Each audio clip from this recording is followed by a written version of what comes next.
常常喜乐，相助高歌，不论环境如何，高山或低谷，主都看顾，相信就能蒙福。常常祷告，耐心等候，主做事有定时，流泪撒种比欢呼收割，相信就有喜乐。下垂的手再一次举起来，封闭的心再一次敞开，抛开一切忧虑，放下一切重担，来到主的面前，我喜乐满怀。冰冷的心被主爱来温暖，干渴的灵被主爱充满。主是我的力量，主是我的高台，死荫幽谷一路有耶稣陪伴，他永不离开。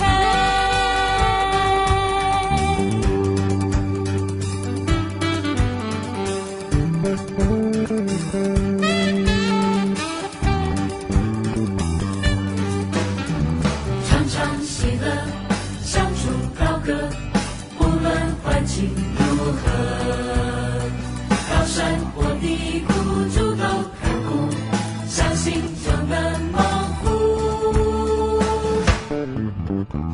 常常祷告，耐心等候，主做事有定时，流泪撒种比欢呼收割，相信就有喜乐。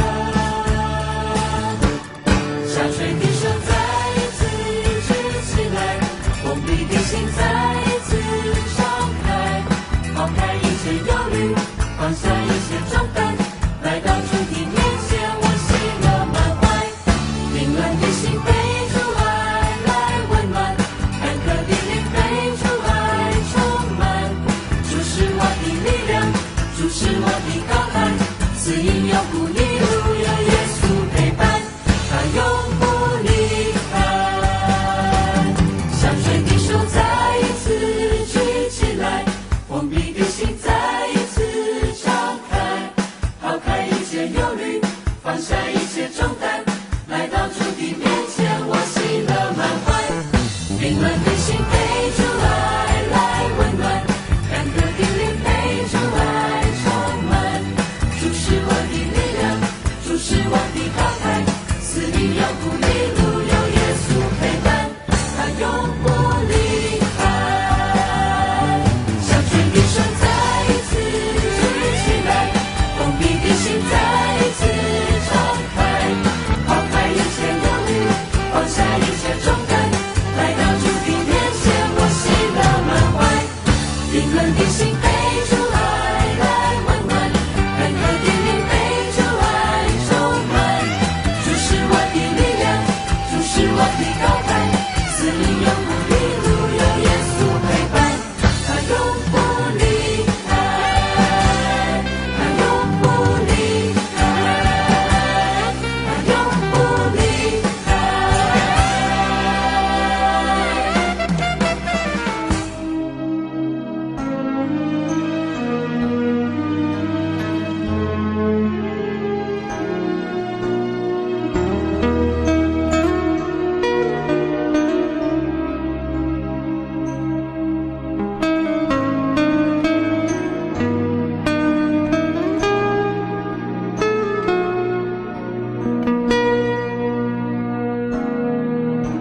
Satu hal yang ku rindu, berdiam di dalam rumahmu. Satu hal yang ku pinta, menikmati bait-Mu Tuhan. Satu hal yang ku rindu, berdiam di dalam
yang di dalammu menyimpan. Satu hal yang ku pinta, menikmati bait-Mu Tuhan. Lebih baik satu hari di pelataran-Mu daripada 1000 hari di tempat lain.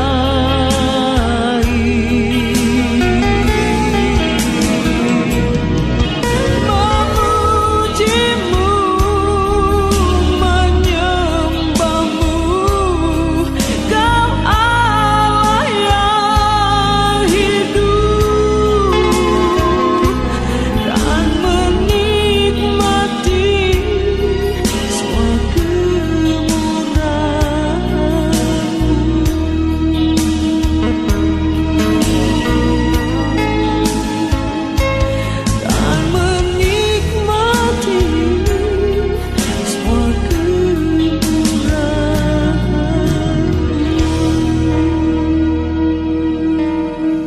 Dari segala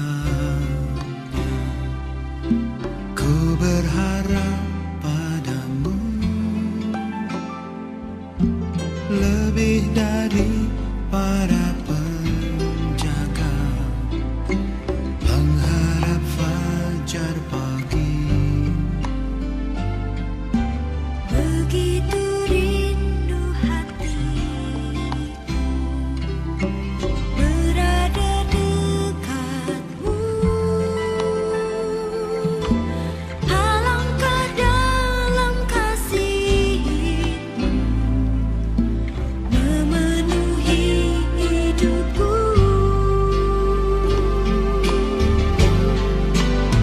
Tenanglah jiwaku dalam naungan sayap-Mu, menembus awan kelabu, pandang kemuliaan-Mu. Selalu ku rindu lekat dalam hati-Mu, mengikuti rencana-Mu, Yesus Tuhan Rajaku.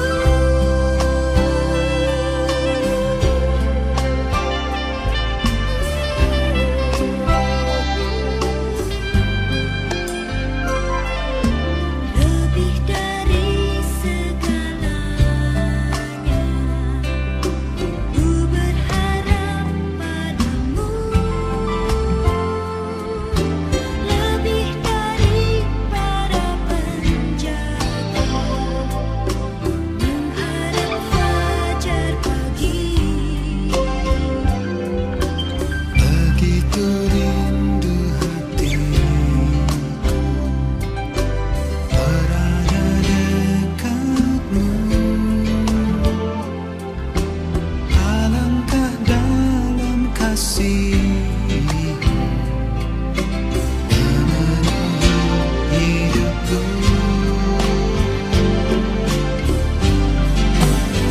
Tenanglah jiwaku dalam naungan sayap-Mu, menembus awan kelabu, pandang kemuliaan-Mu.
mengikuti rencanamu, mengikuti rencanamu, Yesus Tuhan Rajaku.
就他感恩，照神所喜悦的，用虔诚敬畏的心色奉神。 Jadi karena kita menerima kerajaan yang tidak tergoncangkan, marilah kita mengucap syukur dan beribadah kepada Allah menurut cara yang berkenan kepadanya, dengan hormat dan takut. 请大家站立，我们一起来唱第一首诗歌《渴慕耶稣》。 Jemaat diundang berdiri, mari kita memuji Tuhan dengan pujian nomor 1, Hatiku Merindukan Yesus.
Jemaat dipersilakan duduk, mari kita bersatu dalam doa. Tuhan, kami berserah penuh kepadamu dan kami mengucap syukur senantiasa hanya kepadamu. Untuk hari-hari yang Tuhan berikan di masa-masa kami harus di dalam pandemi ini, Tuhan kiranya Engkau yang berkati dengan kesehatan yang daripadamu. Kami serahkan waktu ibadah kami dari awal hingga akhir hanya ke dalam tangan-Mu dan kemuliaan nama-Mu yang boleh terwujud. Dalam nama Tuhan Yesus kami berdoa dan mengucap syukur. Amin. 在圣洁的神面前，我们以谦卑的心来认罪祷告。首先，我们来唱第二首诗歌《我全心信靠我主》。 Di hadapan Tuhan yang Maha Kudus, marilah kita rendah hati mengakui dosa sebelumnya marilah kita memuji Tuhan dengan pujian yang kedua, I Just Keep Trusting My Lord.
亲爱的弟兄姐妹，我们还没有认罪祷告之前，我们来读一段经文，在约翰一书1章9节。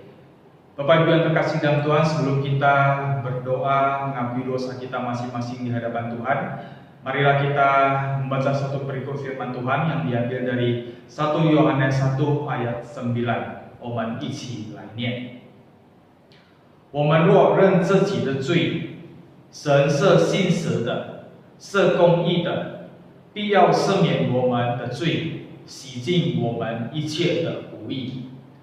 Jika kita mengaku dosa kita, maka Ia adalah setia dan adil, sehingga Ia akan mengampuni segala dosa kita dan menyucikan kita dari segala kejahatan. 我们一起来祷告。这边天父上帝，我们感谢你，感谢你的慈爱与怜悯，让我们今天早上再次能够来到你面前来敬拜你。虽然在这个疫情的问题的当中，没办法聚集在一起，可是我们要感恩，因为我们仍然能够在家里面进行敬拜主。天父上帝，我们将今天早上的聚会完全交在主的手中。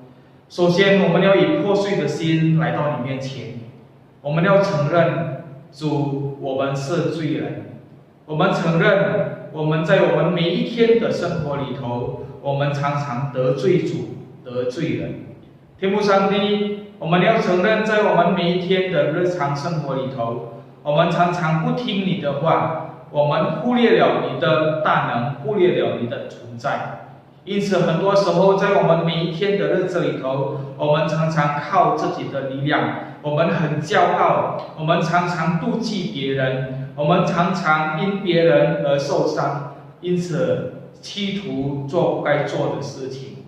天父上帝，今天早上，我们在这求主，借着你的怜悯，借着你牺牲的爱，借着你的宝血，再一次洗净我们一切的过犯。再一次赦免我们的罪，求主更新我们，求主给我们机会悔改，让我们的生命是远离罪恶的生命。哦，主啊，谢谢你，我们深信你已经垂听我们的祷告，你会不断的来管教我们，不断的来提醒我们，好让我们的生命成为你的儿女。天父上帝，让我们的生命完全是属于你的，让我们的生命是一个圣洁的生命，因为你主，你是圣洁的主宰。谢谢主，求你垂听我们的祷告，我们将我们每一个人的生命完全交在主的手中，求你自己来掌权。谢谢主，我们将祷告交托，奉耶稣基督的名祈求，阿们。我们一起来念主祷文。我们在天上的父，愿人都尊父的名为圣。愿父的国降临，愿父的旨意行在地上，如同行在天上。我们救命的银子，今日赐给我们，赦免我们的罪，如同我们赦免得罪我们的人，不叫我们遇见试探，拯救我们脱离凶恶。因为国度、权柄、荣耀，全是父的，直到永远。阿们。请大家仍然站立，我们一起来宣读我们的信仰《使徒信经》。Jemaat dipersilakan tetap berdiri. Marilah kita mengucapkan pengakuan iman lasuri. 使徒信经，我信上帝全能的父，创造天地的主。我信我主耶稣基督，上帝的独生子，因圣灵感应，由从真理玛利亚所生，在本丢比拉多手下受难，被钉于十字架，受死埋葬。第三天从死人中复活，升天，坐在全能父上帝的右边，将来必从那里降临，审判活人死人。我信圣灵，我信圣和伦的教会，我信圣徒相通，我信罪的赦免，我信身体复活，我信永生。阿门。我们来起应经文。 Mari kita berresponsoria. 专心爱神。所罗门年老的时候，他的卑鄙诱惑他的心去随从别神，不效法他父亲大卫诚诚实实地顺服和耶和华他的神。唯有耶夫你的儿子加勒必得看见，并且我要将他所踏过的地赐给他和他的子孙，因为他专心跟从我。耶和华，你神必将你心里和你后裔心里的污秽除掉，好叫你尽心尽性爱耶和华你的神，是你可以存活。所以你们当向耶和华我们的神存诚实的心，遵行他的律例，谨守他的诫命，这正如今日一样。 Sungguh-sungguh mengasihi Tuhan, sebab pada waktu Salomo sudah tua, istri-istrinya itu mencondongkan hatinya kepada Allah-Allah lain, sehingga ia tidak dengan sepenuh hati berpaut kepada Tuhan Allahnya, seperti Daud ayahnya. Kecuali Kaleb bin Yefune, dialah yang akan melihat negeri itu kepadanya dan kepada anak-anaknya akan memberikan negeri yang diinjaknya itu, karena dengan sepenuh hati ia mengikuti Tuhan. Dan Tuhan Allahmu akan menyunat hatimu dan hati keturunanmu, sehingga engkau mengasihi Tuhan Allahmu dengan segenap hatimu dan dengan segenap jiwamu, supaya engkau hidup. Dan hendaklah kamu berpaut kepada Tuhan Allah kita dengan sepenuh hatimu dan dengan hidup menurut segala ketetapannya dan dengan tetap mengikuti segala perintahnya seperti pada hari ini.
首先队来宣诗。 Saat ini kami persilakan Boys Brigade untuk mempersembahkan sebuah pujian.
Di dalam segala keterbatasan kami ya Bapa, ajarkan kami untuk boleh belajar kebenaran firman Tuhan.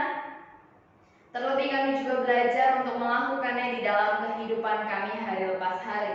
Bapa, terkadang di dalam segala kondisi hidup kami merasa kami kehilangan kepercayaan kepada Tuhan. Bahkan kami juga seringkali merasa Engkau meninggalkan kami ya Bapa. Tetapi Bapa, biarlah melalui pembelajaran hari ini kami boleh tetap percaya akan janji kebenaran firman-Mu, di mana Engkau berjanji Engkau akan menemani kami dan menyertai kami setiap orang percaya di muka bumi ini. Maka Bapa, kiranya Roh Kudus-Mu bekerja di dalam kami, juga Roh Kudus-Mu bekerja melalui hamba-Mu yang penuh dengan kelemahan ini. Di dalam nama Tuhan Yesus kami berdoa dan bersyukur. Amin. Ya Bapak Ibu yang terkasih dalam Tuhan, hari ini kita akan belajar dari Kitab Bilangan pasal 14 ayat 1 sampai 10. Kita akan belajar tentang sebuah tema, yaitu 100% percaya. Mari kita sama-sama membuka Bilangan 14 ayat 1 sampai 10. Saya akan membacakannya untuk Bapak Ibu sekalian. Jadi mari kita sama-sama mendengarkannya dengan baik. Bilangan 14 ayat 1 sampai 10 berjudul pemberontakan umat Israel. segenap umat itu mengeluarkan suara nyaring, dan bangsa itu menangis pada malam itu. Bersungut-sungutlah semua orang Israel kepada Musa dan Harun, dan segenap umat itu berkata kepada mereka, "Ah, sekiranya kami mati di tanah Mesir atau di padang gurun ini, mengapakah Tuhan membawa kami ke negeri ini supaya kami tewas oleh pedang dan istri serta anak-anak kami menjadi tawanan? Bukankah lebih baik kami pulang ke Mesir?" Ayat 4. Dan mereka berkata seorang kepada yang lain, "Baiklah, kita mengangkat seorang pemimpin lalu pulang ke Mesir." Lalu sujudlah Musa dan Harun di depan mata seluruh jemaah Israel yang berkumpul di situ. Tetapi Yosua bin Nun dan Kaleb bin Yefune, yang termasuk orang-orang yang telah mengintai negeri itu, mengoyakkan pakaiannya dan berkata kepada segenap umat Israel, "Negeri yang kami lalui untuk diintai itu adalah negeri yang luar biasa baiknya. Jika Tuhan berkenan kepada kita, maka Ia akan membawa kita masuk ke negeri itu dan akan memberikannya kepada kita, suatu negeri yang berlimpah-limpah susu dan madunya. Hanya janganlah memberontak kepada Tuhan dan janganlah takut kepada bangsa negeri itu, sebab mereka akan kita telan habis. Yang melindungi mereka sudah meninggalkan mereka, sedang Tuhan menyertai kita. Janganlah takut kepada mereka." Lalu segenap umat itu mengancam hendak melontari kedua orang itu dengan batu. Tetapi tampaklah kemuliaan Tuhan di kemah pertemuan kepada semua orang Israel. Saudara yang terkasih dalam Tuhan, di dalam kehidupan kita sebagai orang percaya, kita tentu sering mendengar istilah iman. Kita tentu bahkan tahu bahwa iman itu adalah bukti dari segala hal yang kita tidak lihat, bukti dari segala pengharapan kita itu adalah iman. Nah, tetapi saudara, ketika kita sering berbicara tentang iman dan kita sering mendengar tentang iman, belum tentu konsep iman yang ada di dalam diri kita ini benar. Saudara, pada zaman sekarang banyak orang memiliki iman, tetapi imannya ini bergantung pada sesuatu. Dan salah satunya adalah iman yang bergantung pada keadaan. Jadi keadaan menentukan kondisi imannya. Contohnya misalnya kalau lagi banyak uang ya, imannya maka 100% yakin. Kalau lagi bokeh, imannya maka hanya 20% yakin, sisanya bersungut-sungut, sisanya marah-marah sama Tuhan, sisanya tidak meyakini pemeliharaan Tuhan. Ini contoh iman yang bergantung pada keadaan. Kalau iman kita bergantung pada keadaan, maka keadaan akan menentukan kadar dan kualitas iman kita. Misalnya, tentu saja iman kita ketika awal bulan berbeda dengan akhir bulan. Awal bulan kita masih rajin menaikkan syukur kita karena semua masih tercukupi, semua masih terpenuhi. Awal bulan kita terus-menerus bersukacita memuji Tuhan. Begitu masuk tanggal 20, tanggal 25, tanggal 28, maka kita mulai bersungut-sungut karena kita tidak memiliki kecukupan lagi. Nah, saudara yang terkasih dalam Tuhan, kita punya iman. Saudara dan saya punya iman. Tetapi belum tentu iman kita ini ada dalam frame atau ada dalam bingkai pikir yang benar. Saudara, hari ini kita sebagai orang beriman, iman kita itu sama sekali tidak bergantung pada keadaan. Iman yang bergantung pada keadaan itu adalah satu konsep iman yang keliru dan satu konsep iman yang salah. Nah, saudara yang terkasih, maka jika iman kita bergantung pada keadaan, akan timbul satu pernyataan seperti ini: jika hidup sedang penuh dengan tekanan, maka iman saya begini. Lalu jika hidup lancar, penuh sukacita, damai sejahtera, maka iman saya begini. Jadi iman kita ini seperti bunglon yang berubah-ubah mengikuti keadaan, mengikuti situasi yang terjadi. Nah, saudara yang terkasih dalam Tuhan, seharusnya setiap orang percaya imannya tidak bergantung pada keadaan. Keadaan kita hari ini, baik suka maupun duka, itu tidak menentukan iman kita mau 100% atau 20%. Jangan berpikir, oh kalau kondisi hidup saya baik-baik saja maka iman saya 100%. Tapi kalau kondisi hidup saya sedang tidak lancar, usaha tidak lancar, kesehatan tidak bagus, ekonomi tidak lancar, maka iman saya nggak 100% lagi. Iman tidak hancur oleh keadaan. Hanya saja yang perlu kita ingat adalah keadaan menunjukkan kualitas iman seseorang. Saudara, hari ini keadaan kita menunjukkan kualitas iman kita di hadapan Tuhan. Orang tidak ada satupun yang tahu kadar iman saudara dan saya, tetapi di hadapan Tuhan yang Maha Tahu, kualitas iman kita ditunjukkan melalui keadaan yang hari ini terjadi dalam hidup kita. Ketika kita banyak masalah, kualitas iman kita itu ditunjukkan di hadapan Tuhan. Ketika hari ini kita ada dalam kondisi sakit, kualitas iman kita itu dipertontonkan di hadapan Tuhan. Ketika kita hari ini mengalami kegagalan di dalam bisnis, kualitas iman kita ditunjukkan di hadapan Tuhan. Anak-anak muda yang hari ini mengalami kegagalan, kamu mau masuk di universitas ini tetapi kamu tidak berhasil, kualitas imanmu sedang ditunjukkan di hadapan Tuhan. Jadi saudara yang terkasih dalam Tuhan, keadaan kita hari ini itu menunjukkan kualitas iman kita di hadapan Tuhan. Apakah kita memiliki iman yang berkualitas atau iman kita ini tidak berkualitas? Keadaan menelanjangi kondisi iman kita hari ini. Maka dari itu saudara, kita akan belajar tentang kualitas iman dari bangsa Israel dan kualitas iman dari Kaleb dan Yosua. Saudara, mari sama-sama kita melihat perbedaan yang sangat kontras antara iman Kaleb dan Yosua dengan iman bangsa Israel.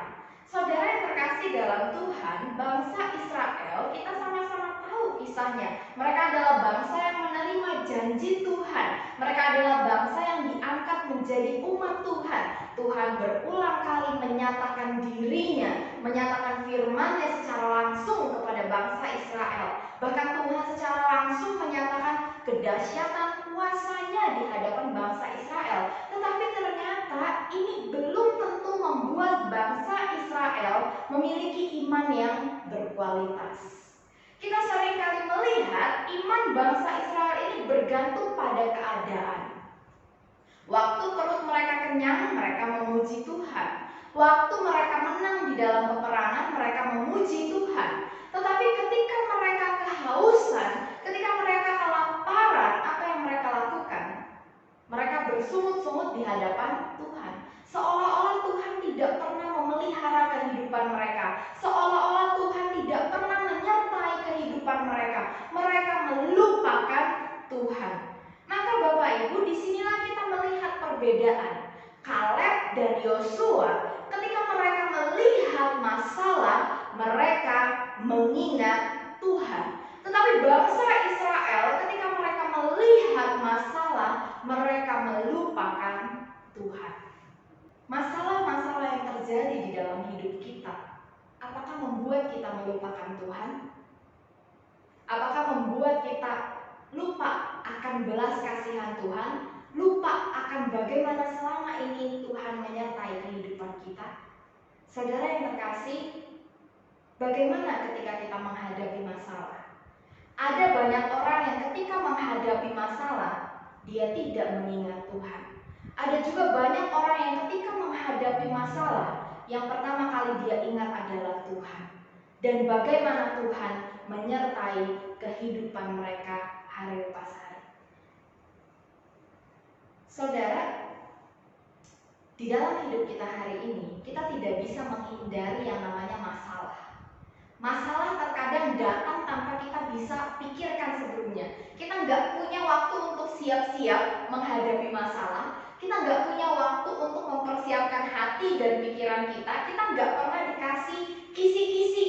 Besok lo bakal ada masalah kayak gini, atau seminggu kemudian lo kesehatan kamu akan bermasalah, atau sebulan kemudian lo bisnis kamu akan bermasalah. Kita tidak pernah punya kisi-kisi masalah apa yang akan kita hadapi selama 1 tahun ke depan, selama 1 minggu ke depan, selama 2 hari ke depan. Kita tidak pernah diberitahu oleh siapapun. Nah, tetapi Bapak Ibu, ketika kita tidak pernah tahu kapan masalah akan menimpa kehidupan kita, yang perlu kita tahu adalah kita punya Tuhan. Yang perlu Anda dan saya tahu adalah kita punya penguasa atas alam semesta yang bisa kita percaya, yang janjinya bisa kita pegang, yang perkataannya dan firman-Nya bisa menguatkan kita. Kita punya Tuhan, Bapak Ibu. Ketika kita menghadapi masalah, jangan seolah-olah kita berpikir, aduh, tidak ada lagi jalan keluar bagi saya. Sepertinya semuanya gelap, tidak ada sedikit pun cahaya bagi saya di tengah-tengah masalah ini. Kita masih punya Tuhan, Bapak Ibu. Ketika masalah terjadi, ingatlah selalu akan Tuhan. Bagaimana masalah kita yang kemarin-kemarin beres karena penyertaan Tuhan. Bagaimana Tuhan mengizinkan kita melewati masalah-masalah yang sebelumnya. Ingatlah itu terus-menerus, maka Tuhan juga akan mengizinkan kita melewati masalah yang hari ini kita hadapi. Lalu saudara, perbedaan yang kedua antara iman bangsa Israel dengan Kaleb dan Yosua adalah Kaleb dan Yosua ketika mengalami ketakutan, mereka percaya pada rencana Tuhan. Tetapi bangsa Israel ketika mereka ketakutan, mereka berlari meninggalkan rencana Tuhan. Saudara, rancangan dan rencana Tuhan adalah Israel beserta seluruh orang yang ada di dalamnya masuk ke dalam tanah Kanaan. Itu adalah rencana Tuhan yang sudah diberikan kepada Israel sejak awal. Kamu akan kubawa ke dalam negeri yang berlimpah susu dan madunya. Ini adalah janji Tuhan sejak awal bagi Israel. Dan ini juga adalah rencana Tuhan sejak awal bagi bangsa Israel.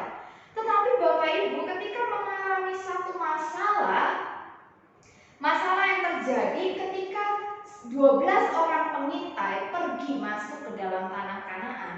Mereka menyaksikan bagaimana orang Kanaan itu tubuhnya besar dan mereka merasa diri mereka begitu kecil, bahkan dibandingkan bangsa Israel dengan orang Kanaan itu perbandingannya seperti belalang dengan gajah. Mungkin ya, itu diumpamakan oleh orang Israel. Mereka mengatakan bahwa saya hanya seperti belalang, jadi kita nggak bisa lawan orang Kanaan. Ya, kita ini kecil, nggak pandai perang. Kita ini siapa sih yang punya senjata perang? Nggak ada.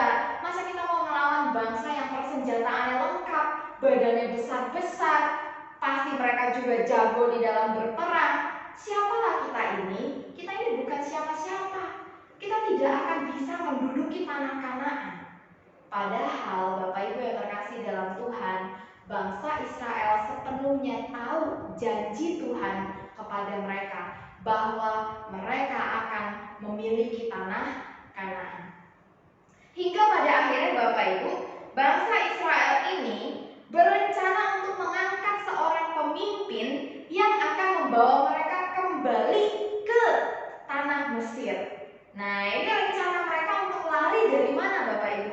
Lari dari rancangan Tuhan. Mereka mengatakan, marilah kita angkat seorang pemimpin lalu pulang ke Mesir. Jangan lagi dipimpin Musa, kita angkat aja seorang dari antara kita lalu kita kabur. Kita meninggalkan rancangan Tuhan, kita pergi ke Mesir aja, udah balik lagi. Ini perbedaan yang sangat kontras antara Kaleb dan Yosua juga bangsa Israel. Kaleb dan Yosua bukannya tidak takut Bapak Ibu. Secara manusiawi mereka pasti merasakan ketakutan juga. Tetapi mereka ketika takut, mereka percaya pada rancangan Tuhan. Mereka percaya bahwa rencana Tuhan tidak akan gagal. Kalau kita bakalan masuk ke dalam Kanaan, kita akan menduduki Kanaan, itu plannya Tuhan.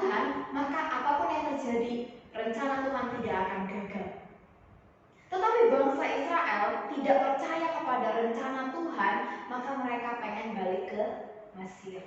Saudara, hari ini masalah apa yang kita hadapi? Masalah apa yang Anda dan saya sedang geluti hari ini? Masalah apa yang sedang kita gumulkan hari ini?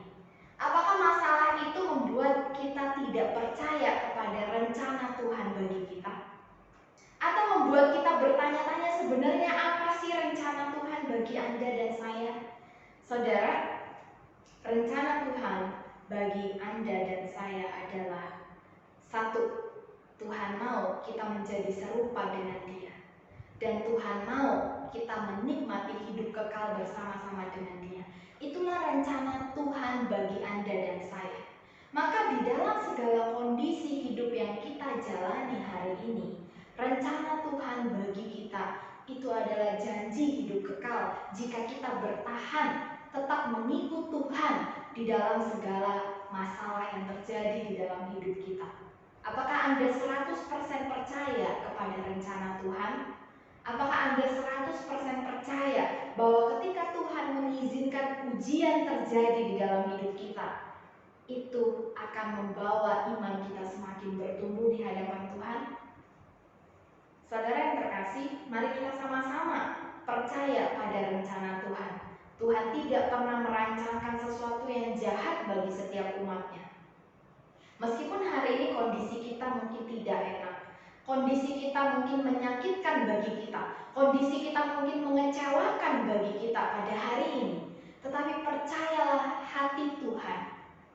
Hati Tuhan tidak pernah merancangkan sesuatu yang jahat bagi setiap umatnya. Nah, Bapak Ibu, perbedaan yang ketiga antara iman Kaleb, Yosua dan bangsa Israel adalah iman Kaleb dan Yosua adalah iman yang teguh dalam segala keadaan. Sedangkan iman bangsa Israel adalah iman yang hancur oleh keadaan. Saudara yang terkasih, kita melihat dan menyaksikan apa yang dikatakan oleh Yosua dan Kaleb ketika bangsa ini memberontak, bangsa ini ingin melarikan diri dari rancangan Tuhan. Apa yang dikatakan oleh Kaleb dan Yosua? Mereka mengatakan demikian, negeri yang kami lalui untuk diintai itu adalah negeri yang luar biasa baiknya. Jika Tuhan berkenan kepada kita, maka Ia akan membawa kita masuk ke dalam negeri itu dan akan memberikannya kepada kita, suatu negeri yang berlimpah-limpah susu dan madunya. Saudara, ini keyakinan yang sangat amat teguh. Yang komplain, yang merencanakan untuk balik ke Mesir, itu bukan 10 orang Bapak Ibu, tetapi satu bangsa. Satu bangsa mengatakan, ayo kita balik aja ke Mesir. Bangsa Israel tidak akan sanggup melawan Kanaan. Ini yang mengatakan bukan 1-2 orang, tetapi satu bangsa itu memiliki keyakinan bahwa kita tidak akan bisa menguasai Kanaan. Nah Bapak Ibu, jika Bapak Ibu ada di sebuah ruang rapat, bayangkan Bapak Ibu, rapat ini beranggotakan 20 orang misalnya. Lalu Anda adalah satu orang yang sangat berkeyakinan bahwa rencana A akan berhasil, tetapi 19 orang lainnya itu tidak yakin bahwa rencana A akan berhasil. Kira-kira Bapak Ibu, jika Anda ada di dalam rapat yang seperti demikian, apakah Anda akan tetap yakin bahwa rencana A akan tetap berhasil sekalipun 19 orang di dalam ruangan itu tidak yakin? Saya tetap yakin dan saya akan tetap mendukung rencana A untuk dilakukan di dalam perusahaan ini. Saudara, apakah Anda akan bersikap demikian?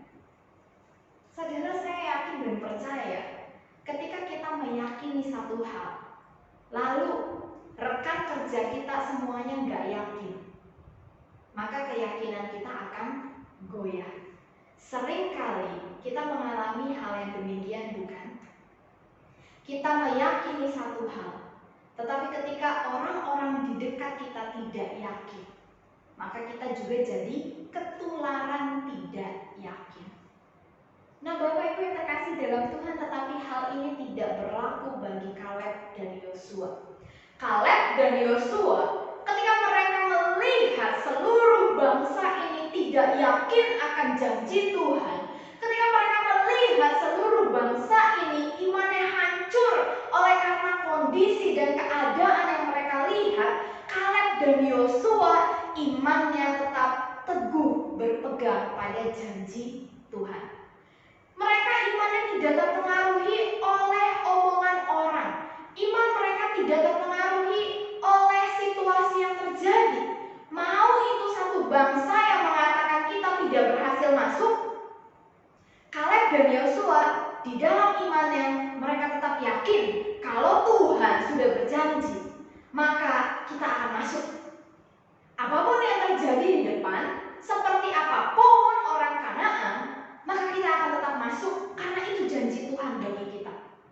Iman yang berkualitas seperti ini adalah iman yang harus Anda dan saya miliki. Beranikah kita teguh berdiri pada iman kita ketika orang di sekitar kita mengatakan gak usah percaya sama Tuhan? Ngapain kamu percaya sama Tuhan? Sia-sia kepercayaanmu itu. Bukan satu orang yang mengatakan. Contohlah satu keluarga kita mengatakan, udah jangan percaya sama Tuhan dan janjinya. Maukah kita tetap teguh berpegang, saya tetap percaya pada Tuhan.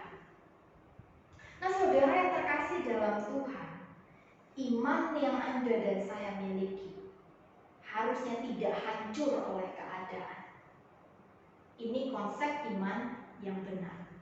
Saudara, iman adalah anugerah. Diberikan dari Tuhan kepada Anda dan saya. Tuhan yang memberikan, tidak ada seorang pun yang bisa mengambil. Termasuk keadaan, tidak bisa mengambil iman Anda dari Tuhan. Karena itu adalah pemberian Tuhan untuk kita, orang percaya. Berbahagialah kita yang tidak melihat namun percaya kepada Tuhan. Hari ini kita tidak melihat Tuhan. Hari ini kita merasa mungkin, oh kok Tuhan diam aja. Tetapi iman tidak hancur oleh keadaan dan tidak hancur oleh perasaan kita. Kita merasa Tuhan jauh lalu iman kita lenyap. Iman tidak seperti itu, Bapak Ibu. Iman akan terus meyakini bahwa Tuhan yang memegang kehidupan kita sekalipun kita merasa Dia jauh. Iman adalah keyakinan kepada Tuhan bahwa Tuhan tetap berada di dekat kita dan memegang seluruh kehidupan kita. Walaupun kondisi hari ini belum tentu lancar dan sukacita. Iman adalah satu bentuk keyakinan yang teguh kepada Tuhan dan tidak akan meninggalkan Tuhan sekalipun kondisi hidup sedang buruk. Jadi saudara yang terkasih dalam Tuhan, iman kita selalu diuji oleh keadaan. Iman kita selalu diuji oleh keadaan. Dan keadaanlah yang akan membuat kita tahu iman kita ini berkualitas atau enggak. Orang lain mungkin enggak sadar, tetapi kita sendiri yang dianugerahkan iman dari Tuhan, kita bisa menyadari kualitas iman kita sejauh apa ketika keadaan menguji kita.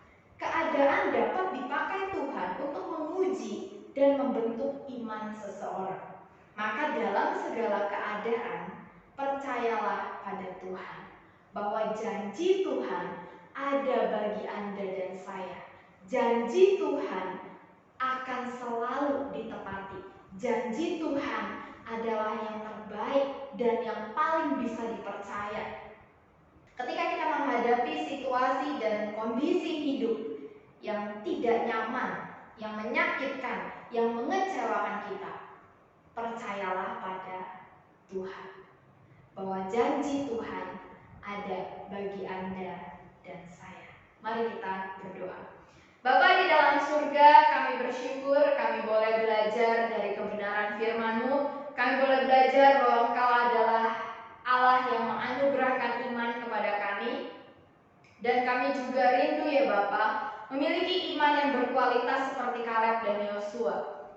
iman yang terus-menerus percaya kepada Tuhan ketika berada dalam masalah, iman yang terus-menerus yakin pada rancangan Tuhan ketika mengalami ketakutan, dan iman yang terus-menerus teguh tidak bergantung pada keadaan. Bapa, berbelas kasihanlah kepada kami dan anugerahkanlah kami iman yang kuat dan iman yang teguh. Tuhan, di dalam segala kondisi hidup setiap jemaat-Mu hari ini, di dalam segala permasalahan yang mereka hadapi, biarlah mereka boleh tetap percaya kepada Tuhan dan percaya kepada janji dan rancangan Tuhan ada bagi setiap umat-Mu. Dan biarlah mereka juga boleh terus-menerus memegang teguh janji Tuhan, bahkan sampai kami bertemu dengan Engkau ya Bapa. Terima kasih Tuhan, kiranya Engkau yang memimpin setiap kehidupan kami. Di dalam nama Tuhan Yesus kami berdoa dan bersyukur. Amin. 我们一起来唱第3首诗歌，来回应上帝的话，一边说奉献。 Marilah kita memuji Tuhan dengan pujian yang ketiga untuk meresponi firman Tuhan pagi hari ini sambil mengumpulkan persembahan.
讲结束经照的崇拜，我们来唱最后一首诗歌，真心事主。 Kita akan mengakhiri ibadah pagi hari ini. Marilah kita kembali memuji Tuhan dengan pujian nomor yang keempat, melayani lebih sungguh.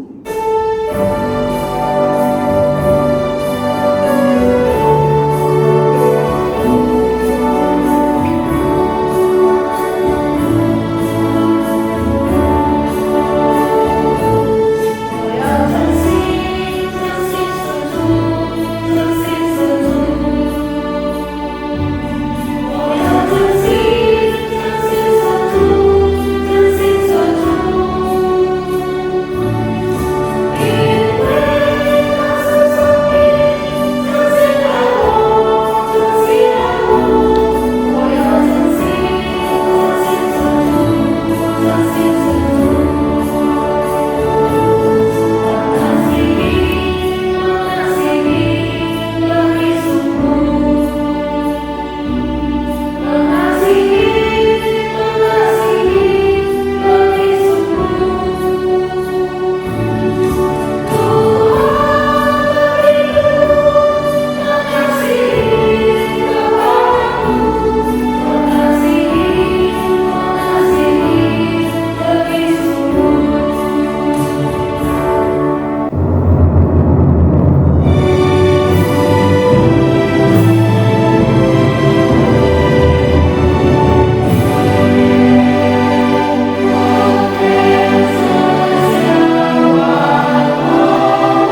各位亲爱的弟兄姐妹，我们将结束今天早上的聚会，我们来领受上帝的祝福。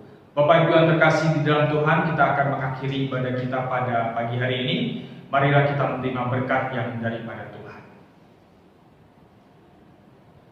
但愿我们主耶稣基督的恩惠、上帝的慈爱与怜悯、圣灵的感动与充满，常与大家同在，从今时直到永永远远。Kiranya anugerah daripada Tuhan kita Yesus Kristus, kasih sayang dari Allah Bapa di surga, serta persekutuan dengan Roh Kudus yang selalu menyertai, melindungi dan memberkati Bapak Ibu yang terkasih di dalam Tuhan, mulai pagi hari ini, besok sampai selama-lamanya.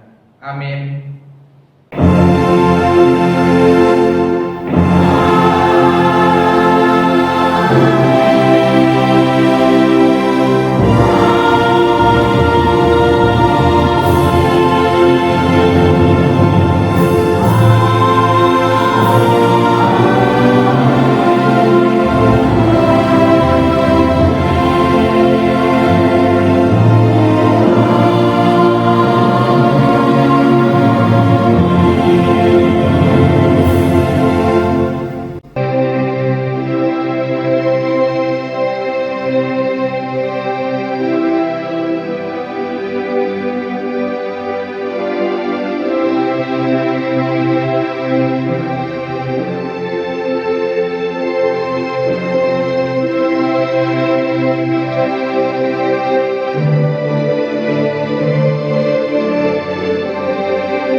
Shalom Bapak Ibu yang terkasih dalam Tuhan.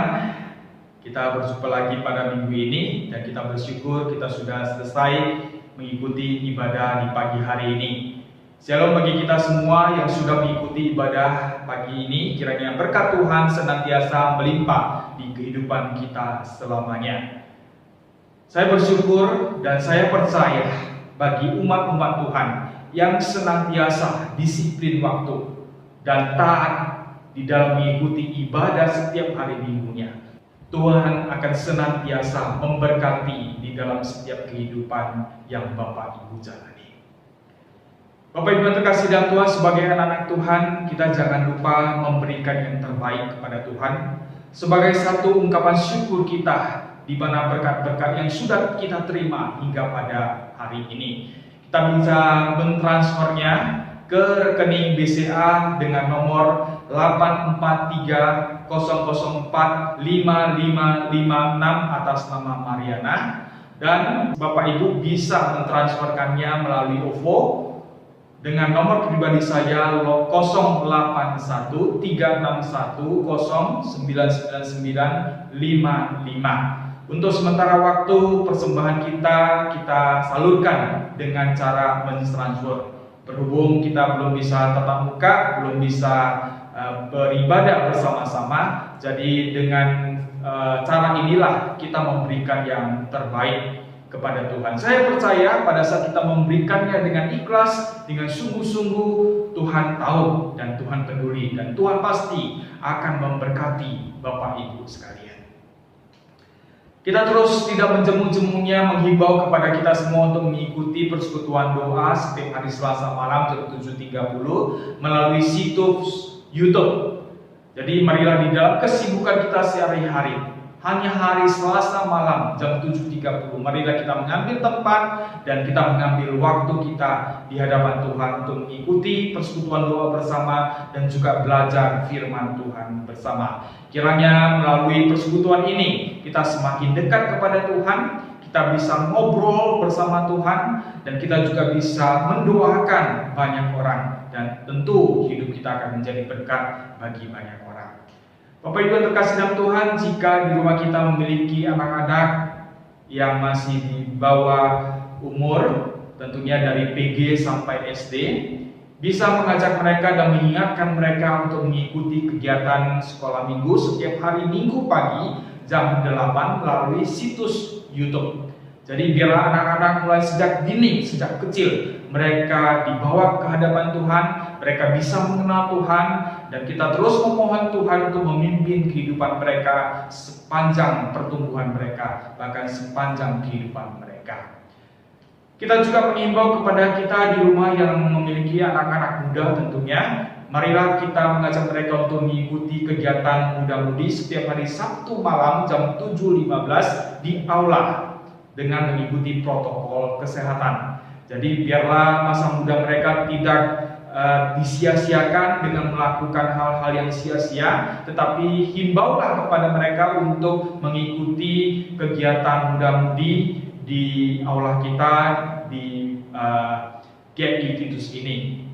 Biarlah mereka di dalam masa-masa pandemi ini tidak hanya mengurung diri di rumah, tetapi mereka bisa mengikutinya setiap aktivitas kegiatan-kegiatan, baik belajar firman Tuhan, baik games, baik mungkin nonton bersama, dan banyak lagi kegiatan-kegiatan yang mengasihkan. Jadi marilah sebagai orang tua kita menghimbau mereka untuk mengikutinya. Dan di sini juga ada satu kegiatan khusus dari P3MI wilayah. Mereka mengadakan lomba menyanyikan Mars P3MI. Lomba menyanyikan Mars P3MI, di mana gratis pendaftaran yang akan di-sharekan, akan diumumkan pada tanggal 11 Oktober.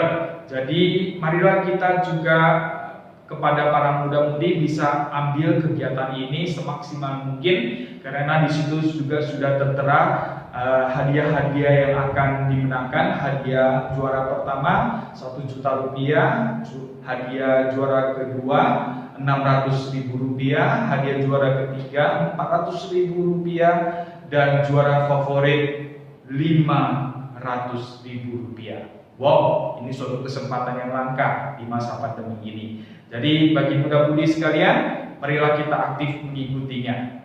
Dan siapa tahu kita bisa memenangkan hadiah-hadiah tersebut, dan juga tentunya bisa menjadi berkat bagi banyak orang. Kemudian kita setiap hari Kamis malam jam 7.30 ada mengadakan pembelajaran Mandarin secara online melalui Google Meet. Setiap hari Kamis malam jam 7.30 kami mengajak Bapak Ibu sekalian yang punya waktu, yang punya keinginan untuk berbicara bahasa Mandarin, fasih ataupun minimal bisa mengerti bahasa Mandarin, marilah mengambil kesempatan ini gratis. Saya akan men-sharingkan apa yang sudah Tuhan berikan kepada saya pribadi, kepada kita semua untuk bisa mengerti bahasa Mandarin. Kita jangan kalah Bapak Ibu sekalian dengan orang-orang lain. Saya ada satu kesaksian, mari kita menonton atau mendengarkannya bersama-sama. Hello， 大家好，欢迎回到学莲说，我就是学莲。今天呢，我终于要回答大家最常问我的一个问题，那就是我如何学习中文，我在哪里学过中文，我的学习中文背景到底是什么啊？所以今天的影片呢，我觉得应该80%、90%我要说中文啊，但是没有关系，如果你不会说中文的话呢，我会加英文字幕给大家看，或是如果我说一些英文词呢，我也会把中文字幕放在下面，所以不管你是英文母语者或是中文母语者，你们都还能够享受今天的影片，所以我们现在就可以开始啦。首先呢，我要跟你们解释一下我的学习中文背景到底是什么。所以我觉得我应该是8岁的时候开始学中文，对，那时候我是高中生。然后呢，我是高中生的时候，我们有3个选择，就是学外语有3个选择。所以第一就是西班牙语，当然了，就好像每一个美国人都学的是西班牙语，对吧？所以我们有西班牙语、法语跟中文。一开始呢，我学的是西班牙语，对，但是哎呦我。Ya, Bapak Ibu yang terkasih dalam Tuhan, orang Barat, jangan kalah Bapak Ibu yang terkasih dalam Tuhan. Dia bisa, kenapa kita tidak bisa? Dia punya satu keinginan. Dia dari negara Barat, tetapi mencintai negara Tiongkok. Dia sungguh-sungguh belajar. Tidak ada yang tidak bisa selama kita punya keinginan dan kemauan. Jadi Bapak Ibu yang terkasih dalam Tuhan, ini video sebagai satu tantangan bagi kita. Dia bisa, kita pun harus bisa. Jadi jangan kalah, terlebih kita keturunan Tionghoa tentunya. Nah, Bapak Ibu yang terkasih dalam Tuhan, di sini kami terus mengimbau untuk di masa pandemi ini selalu memakai ataupun menjaga kesehatan kita dengan mengikuti protokol kesehatan yang dianjurkan pemerintah. Dengan selalu memakai masker, face shield kalau sangat diperlukan dan itu akan lebih bagus. Kemudian jaga jarak antara satu dengan yang lainnya, sering cuci tangan, kemudian makan makanan bergizi supaya kita tetap sehat dan kita memiliki imun yang lebih baik. Kemudian ambil waktu untuk berolahraga dan itu akan memicu stamina kita sehingga kita mempunyai daya tahan tubuh yang lebih baik yang bisa terhindar dari segala virus yang mungkin menyerang kita. Jauhi tempat keramaian, walaupun itu sebagai satu godaan kepada kita selama ini. Hindari tempat keramaian. Jangan karena merasa mungkin selama ini terkungkung di rumah, terpenjara di rumah, tapi marilah demi kesehatan kita sementara menahan diri untuk tidak berkerumun di tempat keramaian. Kemudian bagi kita yang sering berbelanja, usahakan kita memakai sarung tangan. Itu akan lebih bagus dan akan lebih menjaga kesehatan tubuh kita. Nah, Bapak Ibu yang terkasih dalam Tuhan, sekian ibadah kita pada pagi hari ini dan juga untuk warta kita pada pagi hari ini. Kiranya Bapak Ibu sekalian tetap sabar, bertahan dan jaga kesehatan masing-masing. Selalu bersandar kepada Tuhan, sering berdoa, minta pimpinan dan perlindungan daripada Tuhan. Kita akan berjumpa kembali ibadah online minggu depan. Sampai jumpa, Tuhan memberkati. Shalom.